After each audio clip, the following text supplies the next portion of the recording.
Book of Hebrews, chapter 5. For every high priest taken from among men is appointed in matters pertaining to God for the people, to offer both gifts and sacrifices for sins. He is able to deal gently with those who are ignorant and are going astray, since he is also clothed with weakness. Because of this, he must make an offering for his own sins, as well as for the people. No one takes dishonor on himself. Instead, a person is called by God, just as Aaron was.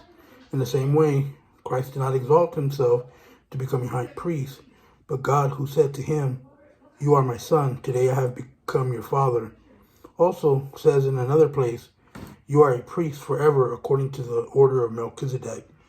During his earthly life, he offered prayers and appeals with loud cries and tears to the one who was able to save him from death. And he was heard because of his reverence. Although he was a son, he learned obedience from what he suffered.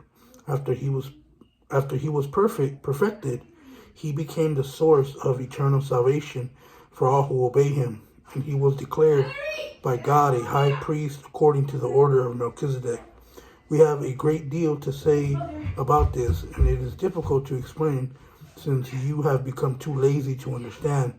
Although by this time you ought to be teachers, you need someone to teach you the basic principles of God's revelation again. You need milk, not solid food. Not everyone who lives on milk is inexperienced with the message about righteousness because he is an infant. But solid food is for the mature, for those whose senses have been trained to distinguish between good and evil.